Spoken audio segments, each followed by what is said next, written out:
이 동영상은 갑상선 질환을 가지고 계신 분들에게 참고가 되기 위해서 제가 그 갑상선 질환을 발견한 처음부터 지금까지 그 검사 결과를 기초로 해서 여러 가지 정보들을 중간중간에 공유 드리도록 하겠습니다. 주로 제가 단식으로 치유를 했는데 그거에 대한 내용을 위주로 공유를 드리겠습니다.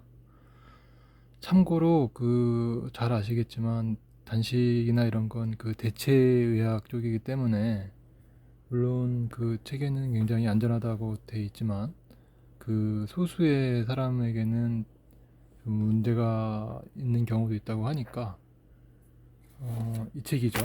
예, 제가 블로그에 적어놨는데 내 몸 내가 고치는 식생활 혁명, 제목만 보면은 이게 단식책인지 전혀 알 수가 없고, 제가 일단 언제 탔는지 기억도 안 나지만 어쨌든 집에 있어서 한번 봤는데 굉장히 흥미로운 내용을 담고 있었고, 제가 이거 찍기 위해서 책을 찾아서 펼쳤더니 우연히 자가 면역 질환에서는 가능하면 빨리 단식을 하는 것이 좋다, 뭐 이런 문구를 발견해서 어쨌든 공유를 드리는 거고요.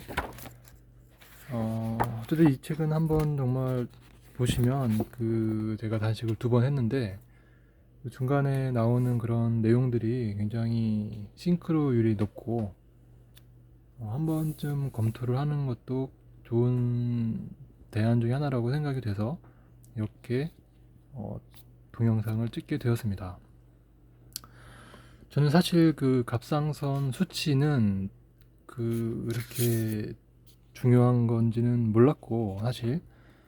자, 그러면 내가 처음에 그 건강검진에서 발견한 거는 2019년이었는데 제가 그거는 찾지를 못해서 2020년도 건강검진 결과를 제가 보여드리면, 보시면 이렇게 갑상선 항진증이 관찰된다고 지금 처음으로 제가 이거를 발견을 했었죠. 하지만 이때만 하더라도 제가 전혀 이게 중요한 걸 모르고 그냥 흘려 듣고 아무런 조치도 취하지 않았는데, 이때 수치를 보시면, 자, 갑상선이 지금 T4가 제일 중요한데 T4 수치가 1.71이죠. 이게 보면 임상 참고치보다 약간 높습니다. 그래서 이때만 발견하더라도 좀 좋았을 수도 있는데 어쨌든 이때 모르고 지나갔고, 그리고 이제 복시가 와서, 눈이 튀어나오고 복시가 와서 이게 굉장히 무서운 거구나 라고 생각을 해서 단식을 하게 되었고, 요거는 지금 이제 단식을 하고 나서 중간에 제가 이제 동네 내과에서 지금 그 검사를 한 거고요. 이때는 제가 그 블로그를 보면 지금 7월 30일부터 단식을 이제 시작을 했고, 그럼 이게 지금 단식 중간에 검사를 했는데 T4가 1.39로 지금 이제 정상으로 들어왔죠. 제가 단식을 할 때 한 일주일도 되기 전에, 이게 한 일주일 정도 된 이후의 수치인데, 그 전에 목이 계속 아파서 이 갑상선이 좀 낫고 있나 보다라는 느낌을 받았는데, 검사 결과가 좋게 나와서 역시 좀 효과가 있었구나 라는 생각을 했고, 사실 저희 가장 큰 관심사는 그 복시를 고치는 거였기 때문에 여기서 만족하지 않고 계속 단식을 진행을 했습니다. 그래서 이게 이제 단식 중에 건강검진을 한 거고요.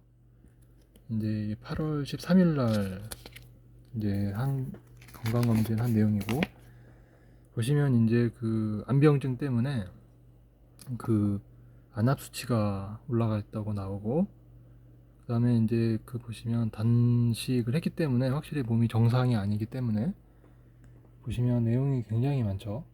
내용이 굉장히 많습니다. 그리고 케톤이 나오고요. 이 단식을 하면 이제 케톤이 나오고요. 그 다음에 갑상선 자극 호르몬은 지금 정상이지만 지금 이제 T3 감소 이런 내용이 있고 항진증 내용은 좀 없어졌고요. 그다음에 이제 단식을 했기 때문에 저체중 소견이 나왔고요. 그리고 이거 말고도 뭐 여러 가지 지금 그런 소견이 나왔죠. 이건 지금 단식을 했기 때문에 어쩔 수 없이 정상이 아닌 상황이기 때문에 이렇게 나온 거고, 이 체중이 얼마나 줄었는지 보면 65.6에서 52.5로 거의 한 10kg 정도 빠졌고요. 비만도가 84%. 어쨌든 이때 굉장히 힘들었던 기억이 나고, 처음에 한 일주일 정도는 그럭저럭 할 만한데 한 열흘 정도 지나면 많이 힘듭니다. 많이 힘들고, 하지만 그때 그 눈이 좀 튀어나온 거를 어떻게 좀 없애보겠다라고 해서 이제 끝까지 했던 기억이 나는데, 어쨌든 눈은 결코 단시간에 좋아지지 않더라고요. 그리고 이때 단식 중에 T4가 0.93으로 많이 떨어졌습니다. 그리고 요거는 이제 그 다음해 1월 달에 이제 수치를 제가 이제 다시 동네 내과에서 검사를 한 거고, 이때는 T4가 1.33. 이제 단식 이후에는 그 제가 물론 이 안병증 치료를 하기도 했지만, 제가 자가 면역 질환이라는 것을 알고 그 식이요법에 들어갔기 때문에 이 갑상선 수치는 이제 한 번도 이렇게 벗어난 적은 없고요. 그리고 그때부터 도대체 언제부터 갑상선 문제가 있었는지 제가 이제 쭉 건강검진 이력을 가지고 이 호르몬 수치 트래킹을 해봤는데, 2019년도부터 문제가 있었고 그 전에는 전혀 문제가 없었고요. 그다음에 이제 단식을 해서 좋아졌다는 거를 이제 알게 되었습니다.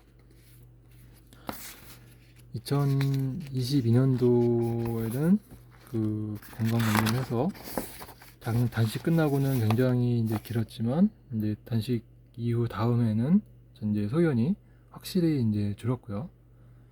보면 이제 그 고밀도 콜레스테롤, 뭐 중성지방 이런 거, 비타민 D 외에는 안압이 여전히 높고요. 그 암경증 때문에 나머지는 뭐 특이 소견이 전혀 없이 깨끗한 그런 건강검진 결과를 보실 수가 있습니다.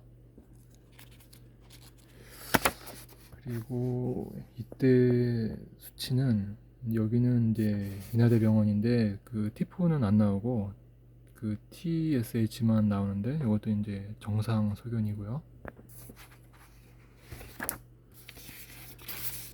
그리고 요거는 이제 그 2022년 10월 달에 그 이제 항체를 보려고 그 이제 검사를 한 건데, 이 전에 사실 정상 수치가 나왔었는데 제가 한번 좀 괜찮아졌나 해서 그 식이요법을 끊고 먹고 싶은 거를 많이 먹고 나서 다시 측정을 했더니 항체가 다시 올라갔습니다. 이 전에는 이제 정상 범위 있었는데 제가 그거는 좀 찾지를 못했는데, 어쨌든 올해 다시 한번 이제 한번 항체 검사를 할 거고요. 그래서 뭐 혹시 관심이 있으시면 제가 다시 올려보도록 하겠습니다. 요거는 2023년도 가장 최근에 이 건강검진 결과고요. 그 소견에서는 뭐 역시 갑상선 문제는 전혀 나오지 않고, 그 검사 수치를 보시면 이제 T4가 그 1.03, 그래서 이제 정상입니다. 일단 식이요법을 한 거는 요거 일단 그 LG4 요거 이 항체 검사를 정말 추천드리고, 여기 이제 기능의학 병원에서 이 검사를 추천을 받아가지고 일단 해봤고, 아마 내과에서도 아마 분명히 하는 데가 있을 겁니다. 이거 말고 요건 제가 알기로는 요거는 이제 보험이 안 되는 걸로 알고 있는데, 보험이 되는 그 마스트 검사도 같이 해서 2개 정도 보시면 일단 좀 알레르기가 심각한 거는 좀 걸러질 거고, 참고로 제가 이 알러지 있는 거를 이제 정리를 한 내용인데, 보시면 뭐 마스트에도 마늘이 있고 LGG4에도 마늘이 있어서 특히 이 수치가 높은 게 좀 심각한 건데, 마늘이 굉장히 저한테 문제가 있어서 한식을 도대체 먹을 수가 없고 외식이 아예 원천 봉쇄가 되기 때문에 굉장히 관리를 하는데 힘들어서, 그걸 좀 위로를 받고자 제가 이 카페에다가 글을 올렸는데, 그 생각보다 갑상선 호르몬 문제가 있으신 분들이 많으신 것 같아서 전 사실 이 눈 때문에 고민을 많이 했고, 갑상선 호르몬은 안 좋네? 안 좋은 거는 뭐 단식으로 하면 좋아지는 거 아닌가라고 해서 단식을 해서 이제 바로 고쳤기 때문에 혹시 뭐 이런 게 좀 도움이 될까 싶어서 이제 이 동영상을 찍은 거고, 참고로 제가 이 갑상선 문제가 생긴 거는 스트레스가 물론 있지만 이 최강의 식사, 제가 호기심으로 이것도 한번 해봤는데, 뭐 아시는 분은 아시겠지만 이 저탄고지에 되게 좀 유명한 책인데, 이 저자의 내용도 보면 자기가 갑상선 질환을 알았다는 내용이 있더라고요. 그래서 저탄고지를 좀 심하게 하면 체질에 따라서 그 갑상선 문제가 생기는 게 아닌가, 그런 뭐 좀 의심을 하고 있고, 그래서 이거를 고치기 위해서 뭐 여러 가지 이제 이런 책들을 사서 많이 이제 공부도 하고 그랬습니다. 그래서 채운 일도 책은 정말 괜찮고, 내면 소통이라든지 이런 거는 제가 이제 카페 글에 올렸으니까 그거 한 번은 보시면 될 것 같고요. 어쨌든 특히 이 내 몸 요 식생활 혁명이나 아니면 뭐 이런 뭐 자가 면역 다스리기라든지 이런 데 보면 진짜 피해야 되는 뭐 그런 음식들이 기본적으로 나오는데, 뭐 보시면 아시겠지만 다 기본적인 뭐 밀가루, 뭐 우유, 그 다음에 이제 콩, 뭐 이런 옥수수, 이런 것들이 이제 좀 기본적으로 들어가는데요. 여기 있네요. 가공식품, 글루텐, 유제품, 콩, 옥수수, 알레르기, 설탕, 뭐 다 좀 공부를 하시면 웬만큼 기본적인 내용이고 찾아보면 다 알 수 있는 내용인데, 어쨌든 이걸 실천하는 건 정말 쉽지 않습니다. 어쨌든 지금까지 제가 이제 혹시 도움이 될까 해서 글을 올렸고요. 영상을 찍었고 벌써 이제 1시가 됐습니다. 원래는 10시 반에 자야 되는 게 저의 루틴인데, 이 영상을 찍는 게 정말 쉽지 않다는 것을 느꼈고, 이 유튜버들이 정말 대단한 것 같습니다. 이 구독과 좋아요를 해주실 필요는 없지만 제가 이 상업용으로 찍은 게 아니기 때문에, 이 혹시라도 이 단식으로 효과가 있으신 그런 분들은 좀 댓글이나 아니면 그런 걸 남겨주시면 저희 이 과연 도움이 되는지, 정말 효과가 있는지, 이런 호기심을 충족하는데 도움이 될 것 같습니다. 감사합니다.